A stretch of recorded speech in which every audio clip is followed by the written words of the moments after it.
eu estava meditando sobre a Páscoa, né? E o processo todo que Jesus passou, né?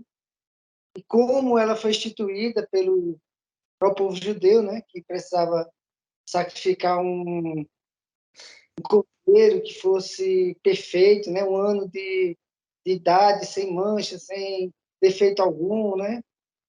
E é interessante que a gente vê Jesus como nosso cordeiro, né? João olhou para ele, até essa passagem, ele disse: Eis o Uhum. cordeiro de Deus, que tira o pecado do mundo. Então, e o próprio Jesus disse que veio para isso, né? Para cumprir essa missão. Uhum. Agora, o cordeiro sempre era analisado e antes do sacrifício ele era examinado. Parece que era 3 dias seguidos. Ele era 3 dias, os sacerdotes examinavam e viam se realmente ele poderia ser o sacrifício para a remissão dos pecados, né? Do povo judeu. Rapaz, é incrível que, apesar dos judeus terem rejeitado Jesus, acusado ele de coisas que ele não fez, né? Quer dizer, incriminaram ele. Quer dizer, Uhum. Deus, o Cordeiro de Deus, não era perfeito. Ele tinha manchas, ele tinha mácula, ele não servia para o sacrifício. E Jesus só podia ir para o sacrifício se ele fosse examinado e achado perfeito. E quem fez isso foi Pilatos. Um gentio foi quem autorizou o cordeiro ser sacrificado. É incrível como a palavra faz e nos mostra que, na realidade, houve uma rejeição total dos judeus a Jesus, ao Cristo. Né? Não só como filho de Deus, mas até como cordeiro. Ele não foi aceito, né? E é interessante que Pilatos, por 3 vezes, falou: não acho mal algum nele. Por 3 vezes Pilatos falou isso. Mandou bater nele, mandou botar a coroa de espinho. Ele voltou e disse: não acho defeito nele, não acho culpa nele. Então, o sacrifício só aconteceu depois que 3 vezes Pilatos fez isso. Então, é algo que assim, me chamou a atenção. Não sei se tem algo mais profundo aí para ele queira mostrar para a gente, mas quem autorizou o cordeiro e disse que ele era perfeito para o sacrifício foi Pilatos. Não foi os judeus, não foi o sacerdote judeu. Até nisso eles rejeitaram totalmente o Filho de Deus, né? O cordeiro, que veio tirar o pecado do mundo. Aí eu estava olhando, botei até esse texto também, né? E Sim. Jesus fala: para a verdade, né? E Pilatos, ele até diz: eu não sou judeu, como eu posso me julgar? Mas mesmo assim ele autenticou: não vejo mal nenhum nele. Por 3 vezes ele falou isso. Bem interessante. E João Batista, ele quem falou isso, né? Eis o Cordeiro de Deus que tem o pecado do mundo, está entre vós, né? E anunciou ele. Então, assim, até a forma como o João Batista, né? Que eles, tanto Herodes não acreditava, desacreditado, né? E, assim, o povo ele estava realizando alguns milagres, batizando o povo e realizava milagres também. E o povo estava dando atenção à sua palavra. Os judeus estavam dando atenção, mas quando ele veio, que ele falou isso, houve até intriga, né? Dizer, ó, Jesus está. Esse que tu disse que Jesus ele está vindo, e João disse: eu não sou digno, né? Eu vim antes dele, e ele é maior que eu. E João revelou isso, falou, mostrou quem ele era. E tem um texto interessante, Paulo, em tudo isso que você está falando aí, que me chama a atenção, é que, na verdade, tanto os próprios judeus não o conheceram, né? Por isso o rejeitaram, porque não compreenderam quem era, de fato, Jesus Cristo. Não era nada do que eles esperavam, né? Aquela promessa do Messias. Então eles rejeitaram. Era muito forte essa transição.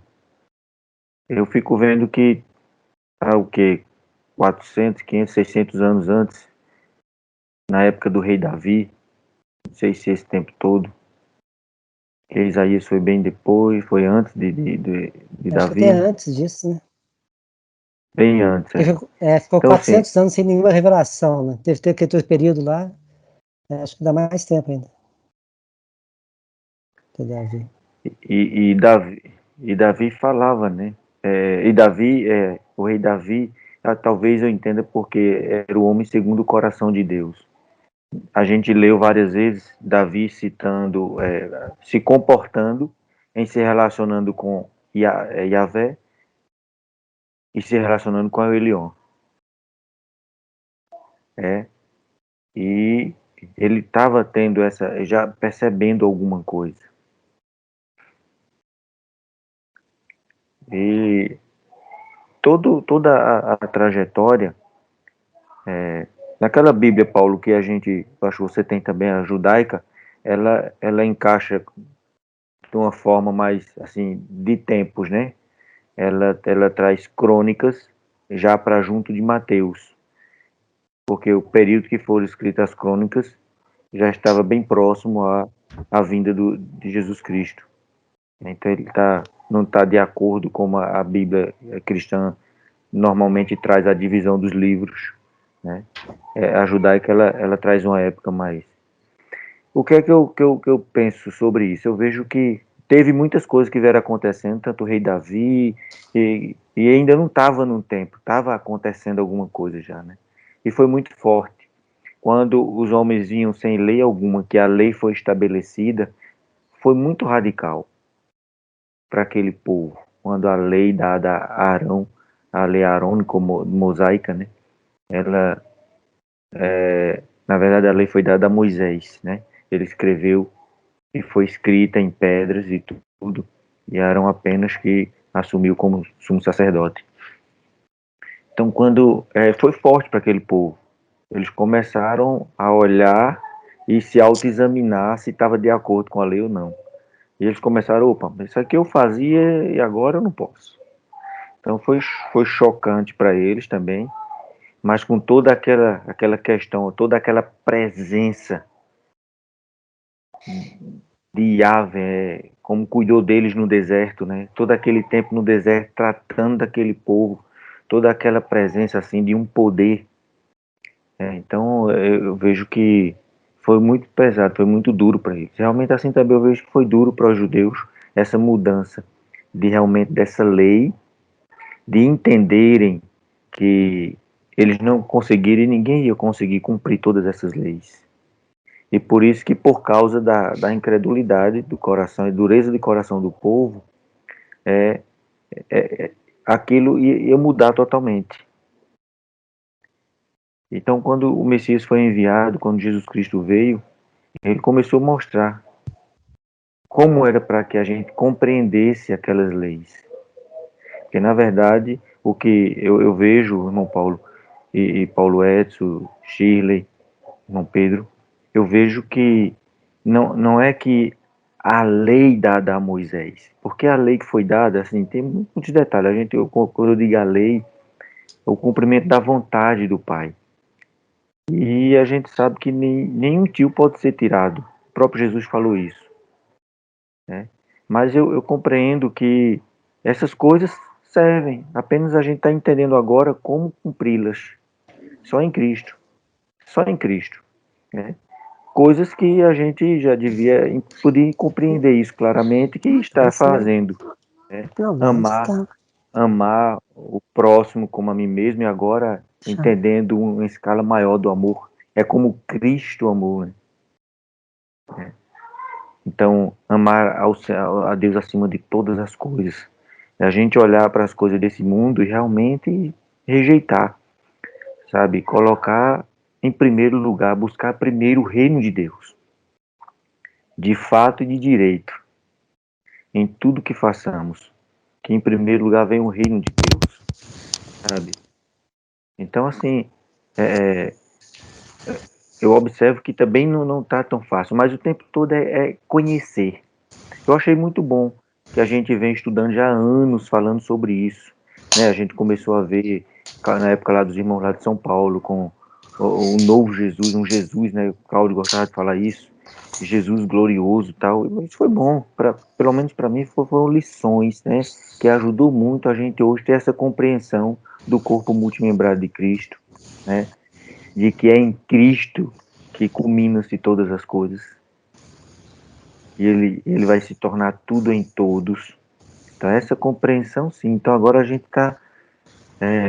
eu entendo claramente quando o Ronaldo, quando você, Paulo Edson e os demais falam que temos que...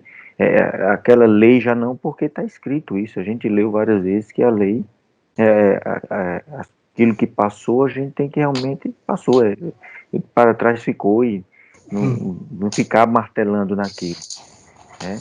Porque agora tem que abrir a mente, esvaziar a nossa mente de nós mesmos, de tudo que nós entendemos, temos apegado, por quê? Para conhecer a Cristo. Porque o próprio Jesus falara antes, né?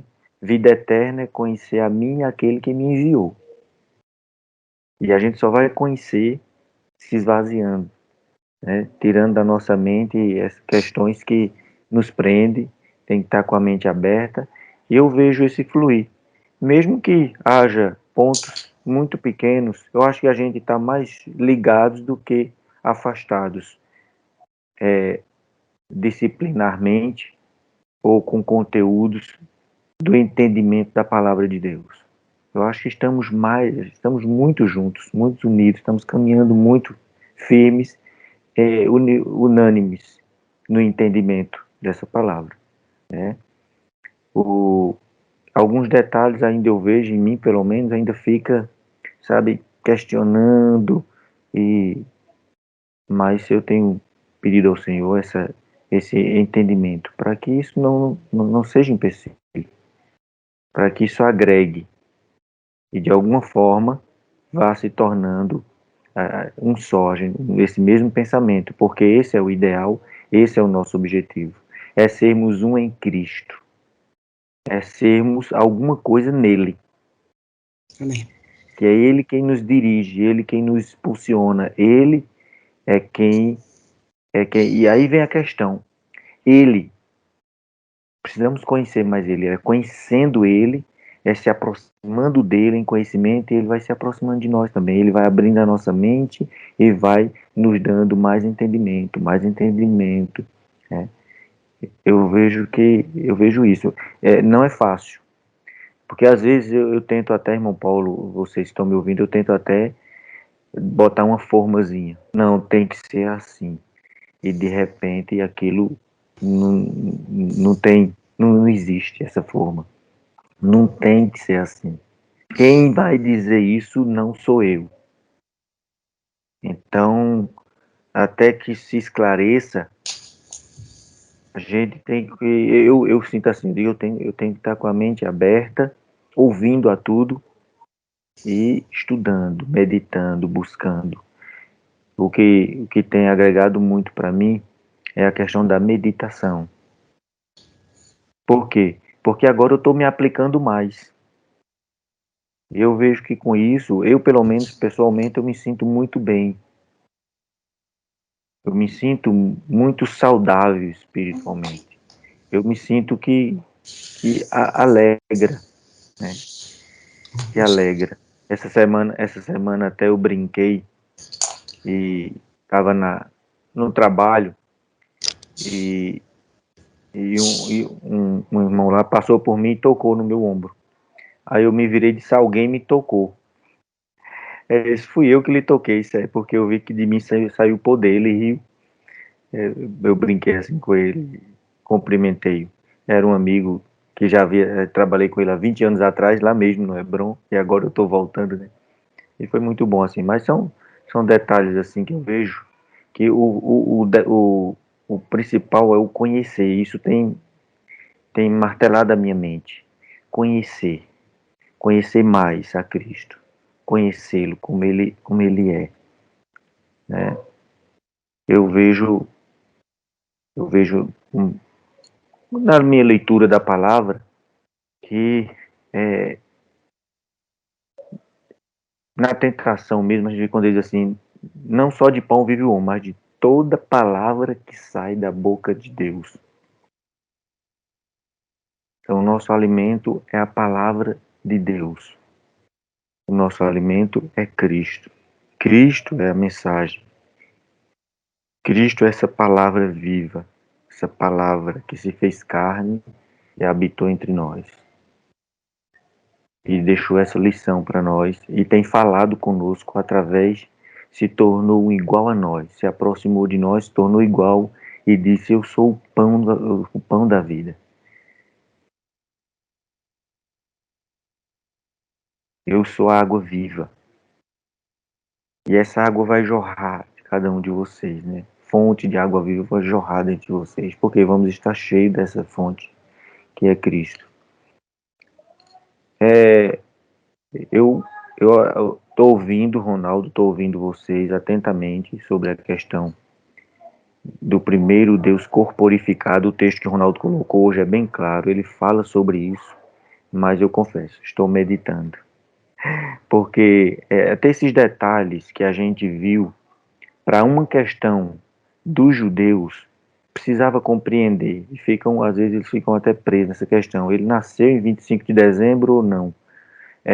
Para os judeus não, mas instituíram que foi 25 de dezembro. Não, ele morreu numa sexta-feira e ressuscitou no domingo, não bate com o que está escrito. Então, esses detalhes, espiritualmente, quando a gente entender quem é Cristo, realmente isso foi necessário. Mas, para o entendimento de Cristo, isso não vai atrapalhar em nada. Foi bom o irmão Paulo tocar nessas coisas, que também eu fui incomodado a falar sobre isso, né? Até comecei falando sobre essa questão que eu havia comentado com o Sormani sexta-feira, aqui antes de vir para cá, sobre essa questão da data. E eu já tinha conversado, acho que com o irmão Benedito, muitos anos atrás, com meu irmão também, sobre essas datas.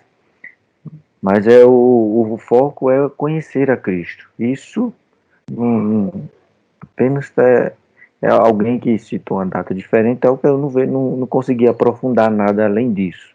Sabe, irmão Paulo? Eu não consegui aprofundar, não vi, até agora não me chamou nada assim, despertou que tem algo aí que é muito importante. Mas a questão do conhecimento, agora sim, o que você falou, Paulo, sim, chamou minha atenção sim, né? A questão sobre Pilatos, né? Porque foram para Pilatos, logo, estavam submetidos à ordem e nada podiam fazer se não passasse por ele. Em Atos a gente vê que pelo Espírito Santo, não só os judeus, mas também com os Pilatos, né? Todos para que cumprisse o que tinha que acontecer com Jesus Cristo, o seu crucificamento, né? Ele ser crucificado e ser cravado ali na cruz e ao terceiro dia ressuscitar e tirar o pecado do mundo. O pecado foi tirado, já não está mais. Já não está Amém. mais, né? Questão temporal, a gente vai estar realmente se cumprindo. E os sinais já nos mostram isso, né? Os sinais com tudo que está acontecendo, o mundo afora, já nos aponta para isso. Que o tempo, lá em Jesus Cristo ainda, antes dele ser crucificado, um endemoniado saiu no cemitério lá em Gadar, né? O Gadareno, e disse: Jesus, filho de Elion, que vieste a me atormentar antes do tempo. E Jesus ficou só olhando para ele. Permita entrar naqueles porcos. Ele disse: vai. E aquele espírito deixou aquele rapaz e ele ficou são novamente. Mas deixou a lição, né? Antes do tempo. Né? Então o mal em si, já é questão temporal. Ele está com os dias contados exatamente nessa transformação de mentes, né? As mentes estão sendo transformadas. Eu vejo um povo sendo levantado sobre a terra e reinar com Cristo e reger as nações com cetro de ferro, né? Mudando a mentalidade. Nesse período, óbvio, muitos perecerão com a sua própria vida, adormecer, como sempre Jesus costumava falar. Não, ele não morreu, ele está dormindo. E essa morte fisicamente, eu vejo como Paulo mostra que nem todos dormiremos, transformados seremos todos, né? A gente vê que houve homens como Enoque, como Elias, e eu acredito também Moisés, não experimentaram a morte. E agora chegou o tempo de desse filho varão se levantar e também vencer a morte, o último inimigo a ser vencido, homens com a mente fixa em Jesus Cristo, com a mente transformada por Cristo Jesus, cumprindo a vontade de El Elyon, agradando o coração de El Elyon, onde nosso Pai querido sinta prazer das nossas atitudes, de obediência, de crer.